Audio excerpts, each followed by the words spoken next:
हे भगवान शिव, यदि सावन में आपके इस भक्त ऐसी कोई भूल हो जाए तो क्षमा करना, हम सब आपकी ही संतान है। और जो इस वीडियो को लाइक करे उसके दुख दर्द और गरीबी को दूर कर देना। लाइक जरूर करें। सावन की हार्दिक शुभकामनाएं। दोस्तों, सावन सोमवार के पवित्र दिन में यहाँ पर बांधे एक जोड़ी हरी चूड़ी 24 घंटे के अंदर में देखे चमत्कार। सावन का जो महीना होता है मर्यादा एवं ये भक्ति का महीना होता है, भक्ति का माह होता है। सावन के पूरे महीने पर भगवान भोलेनाथ जी का नियंत्रण माना जाता है। कालों के भी काल कहे जाने वाले महाकाल शिव शंभू को सावन का महीना बहुत ही खूबसूरत लगता है। इस समय सूखे पड़े बंजर सूखे पड़े बाग खिलखिला उठते हैं। चारों ओर हरियाली ही हरियाली दिखाई होती है। सावन का महीना लड्डू गोपाल श्री कृष्ण को अति प्रिय है। अपने बाल गोपाल रूप में भगवान लड्डू गोपाल वृंदावन में सावन में स्नान अवश्य करने आते हैं। श्री कृष्ण सखियों के साथ मिलकर वर्षा आदि में स्नान करते हैं और नृत्य आदि करते हैं। दोस्तों, ऐसा माना जाता है कि सावन के पूरे महीने भर भगवान भोलेनाथ जी की पूजा पाठ करने से वो शीघ्र ही प्रसन्न होते हैं। सावन का पूरा महीना भगवान भोलेनाथ का प्रिय महीना है। इसकी अनेक पौराणिक कथाएं एवं धार्मिक मान्यताएं भी हैं। दोस्तों, जन साधारण लोग किसी और महीने में संयम नियम का पालन करे या न करे, लेकिन सावन के महीने में संयम एवं नियम का पालन जरूर करते हैं। सावन में जो लोग व्रत आदि करते हैं तो उन्हें पूरे महीने भर लहसुन प्याज तथा किसी का झूठा भोजन भी नहीं करना चाहिए, क्योंकि इस समय वृद्धधारी भगवान शिव की शरण में होता है। तो आप कोई भी ऐसा पाप न करें जिससे भगवान शिव क्रोधित हो जाए। तो आज की जो वीडियो है बहुत ही सुंदर है, ज्ञानवर्धक जानकारी है। इस वीडियो को अपने फायदे के लिए जरूर पूरा देखना है, क्योंकि अधूरा ज्ञान हमेशा अधूरा फल ही देगा और भगवान शिव का अपमान भी माना जाएगा। इसलिए सावन के शुभ अवसर पर वीडियो को अंत तक जरूर देखें और कमेंट में अपनी राशि जरूर डाल दीजिएगा। यदि हमारे पास कोई उपाय होगा तो वह आकर हम आपके कमेंट के रिप्लाई में जरूर बताएंगे। सावन के महीने की विशेष महत्व कुछ इस प्रकार से है। दोस्तों, सावन के महीने में ही समुद्र मंथन हुआ था। सावन के महीने में ही माता लक्ष्मी उत्पन्न हुई थी और माता लक्ष्मी को धन की देवी का दर्जा सावन के महीने में ही प्राप्त हुआ था। सावन के महीने में ही भगवान भोलेनाथ भूलोक पर आ जाते हैं और भूलोक पर जिनके घर पर यथावश शिवलिंग रखा हुआ होता है तो उनके घर में भगवान आश्रित रूप में जरूर आते हैं। दोस्तों, इस माह में भगवान विष्णु योग निद्रा में चले जाते हैं तो सृष्टि का जो भार होता है वो भगवान भोलेनाथ संभालते हैं। तो आज की जो वीडियो का विषय है बहुत ही सुंदर है कि इस वृक्ष पर बांधे 2 जोड़ा हरी चूड़ी आपकी हर इच्छा शीघ्र ही पूर्ण होगी। और इस वृक्ष पर सावन में अगर हरी चूड़ी बांधते हैं तो आपकी सभी मनोकामना शीघ्र ही पूर्ण होगी और आपका आने वाला समय भी सुगमता पूर्वक से गुजरेगा और कैसी भी आपके जीवन में जो परेशानी चल रही हो वो परेशानी भी समाप्त हो जाएगी। अच्छी चूड़ी सभी समुदाय के लोग पहनते हैं। हिंदू, मुस्लिम, सिख, ईसाई सभी लोग अपने हाथों में चूड़ियां अवश्य धारण करते हैं। कोई उसे बैंगल्स बोलता है तो कोई इसे करे तो कोई इसे चूड़ी आदि बोलता है, लेकिन चूड़ी का महत्व सर्वप्रिय है। देवी देवताओं को अति आकर्षित करने वाली चूड़ियां मानी जाती है, खासकर माता रानी जो महिला चूड़ी पहनकर। दोस्तों, अगर आप भी भोलेनाथ के सच्चे भक्त हैं तो कमेंट बॉक्स में ओम नमः शिवाय जरूर लिखना और अगर आप भोलेनाथ से प्यार करते हैं तो एक लाइक जरूर करेंगे। दोस्तों, भगवान भोलेनाथ जी को ये 3 वृक्ष अत्यंत प्रिय है और इस वृक्ष की पूजा करने से शिव पूजा करने का ही फल प्राप्त होता है। दोस्तों, इस वृक्ष के बारे में शास्त्रों में ये भी कहा जाता है कि मनुष्य जाति के जन्म कल्याण के लिए स्वयं भगवान भोलेनाथ एवं माता पार्वती इन वृक्षों के रूप में भूलोक पर अवतरित हुए थे, अर्थात भूलोक पर जन्म लिया था। तो आइए इस वीडियो में जानते हैं सावन में हरी चूड़ी का महत्व। दोस्तों, हरा रंग सौभाग्य एवं उल्लास का प्रतीक माना जाता है जो मन को शीघ्र ही आनंदित करता है। हरा रंग प्रकृति का वो स्वरूप है। हरा रंग प्रकृति का स्वरूप माना जाता है और माता पार्वती भी प्रकृति है एवं भोलेनाथ को पुरुष माना जाता है।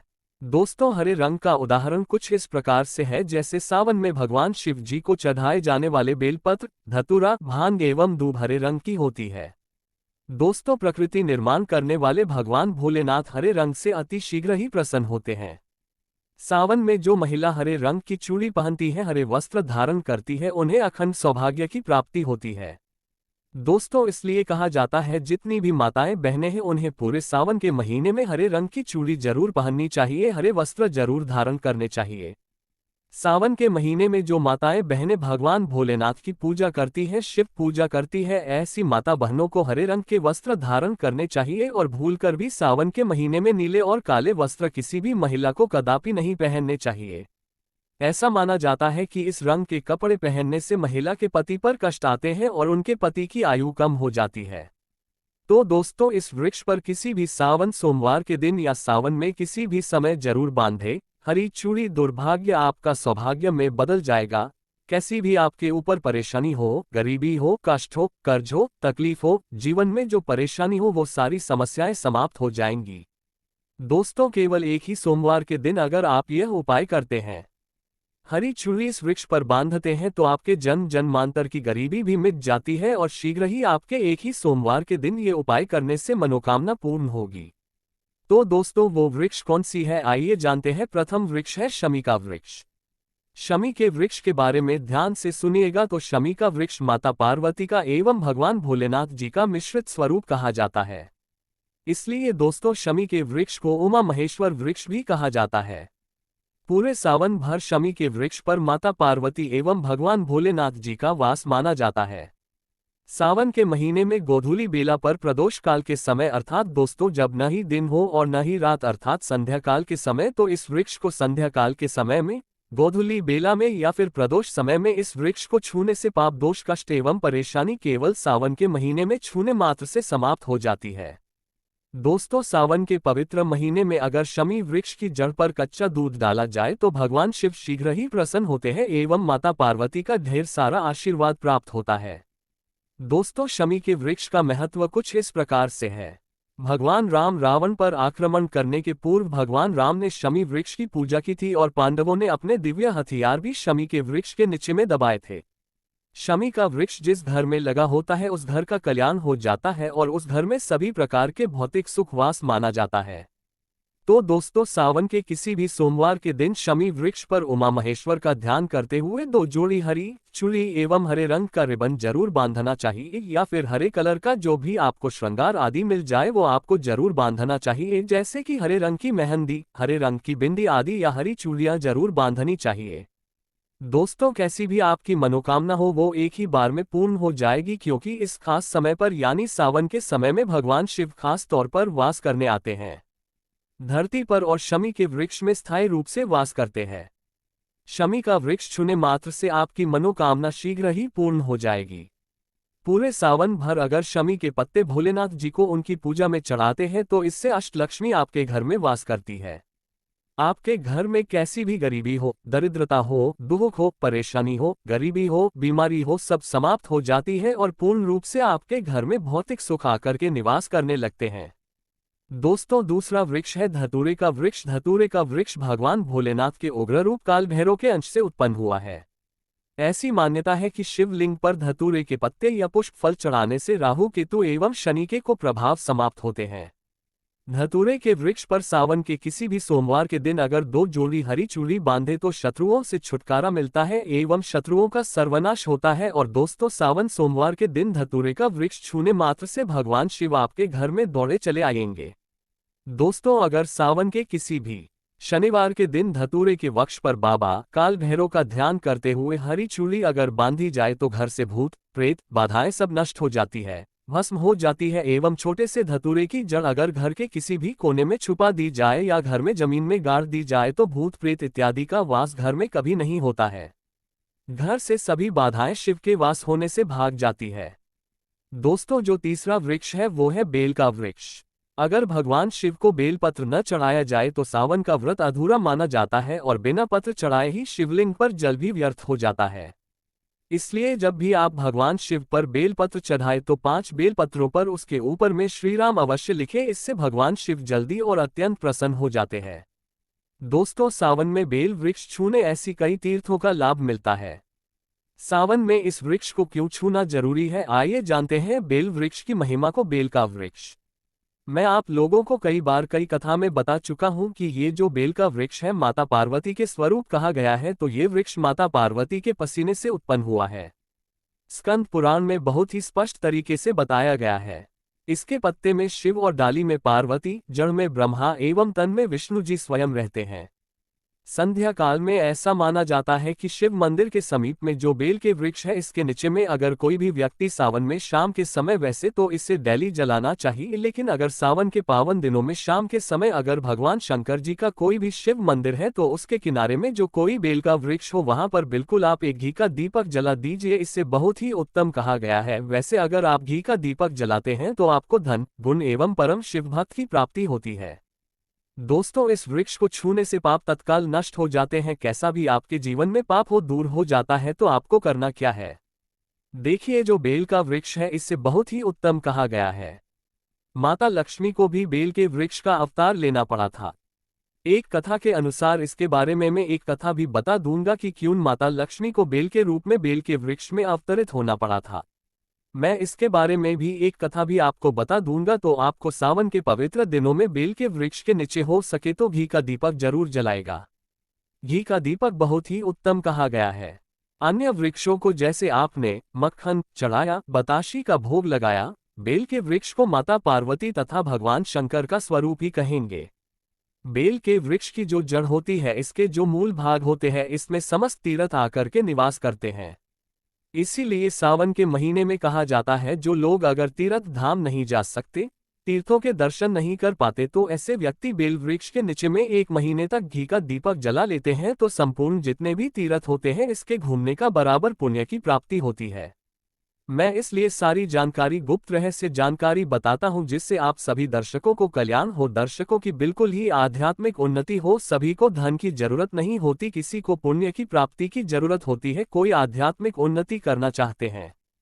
इसीलिए इस प्रकार के छोटे छोटे गुण भरे रहस्य जानकारी वीडियो में बता देता हूं। दोस्तों, अब करना क्या है, सावन के शुभ मंगल दिनों में इस वृक्ष को छूना है, माता पार्वती से प्रार्थना लगानी है कि हे माता पार्वती, आप ही शक्ति स्वरूपा है, लक्ष्मी है, धन की देवी है, आप ही संसार को चलाने वाली देवी है। इस प्रकार से प्रार्थना करते हुए इस वृक्ष को छूना है और बोलना है, मेरी गरीबी मिटाए माता, मेरी निर्धनता को मिटाए, मेरे जीवन में चल रही परेशानियां, सारी परेशानियों को दूर करें। इस प्रकार प्रार्थना करते हुए आपको एक कपूर और एक लौंग को भी जला देना है और एक काम जरूर करना है। जलाने के बाद इस वृक्ष को आपको बोलना है कि मैं भोग स्वरूप आपको धतूरे के पत्ते एवं धतूरे के फल समर्पित कर रहा हूं, आप स्वीकार करें। दोस्तों, इस वृक्ष की जड़ के नीचे में भी आपको धतूरे के फल एवं पुष्प को, पुष्प है तो पुष्प भी रख सकते हैं, फिर पत्ते रख दीजिए। और अब वृक्ष आपको छूना है, प्रार्थना करते हुए कि हमारी गरीबी मिटाए, हमारी निर्धनता मिटाए, बिल्कुल ही आपके जीवन में कभी गरीबी नहीं आएगी। और एक प्रार्थना जरूर करना है, किसी की हाय लग गई हो, बददुआ लग गई हो, किसी का दोष लगा हो जिसके कारण हमारी आध्यात्मिक उन्नति नहीं हो पा रही हो, तो आप जो है हाय बददुआ एवं किसी का दोष लगा हो उसे तुरंत दूर करें।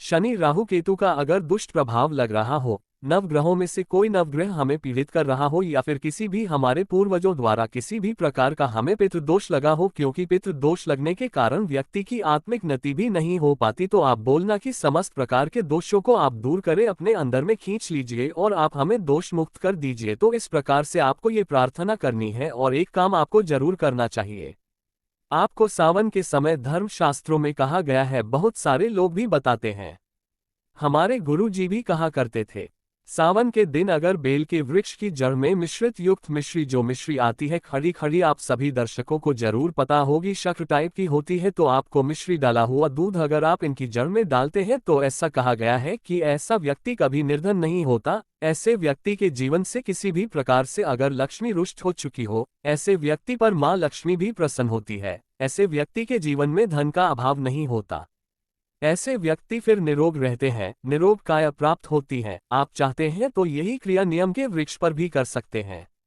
नियम के वृक्ष पर माता लक्ष्मी निवास करती है, समस्त दैवीय शक्ति निवास करती है।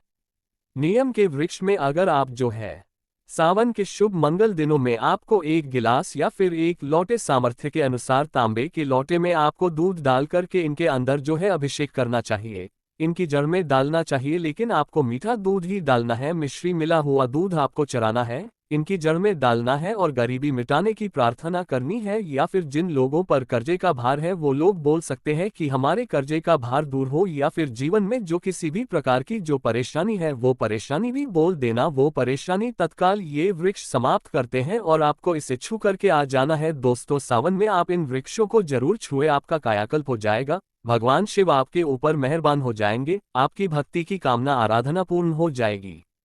तो अगर आप महादेव की कृपा प्राप्त करना चाहते हैं और उन्हें अपने घर पर बुलाना चाहते हैं तो कमेंट बॉक्स में लिखिए भगवान शिव आपका स्वागत है हमारे घर में, हर हर महादेव, ओम नमः शिवाय, एक लाइक जरूर करें।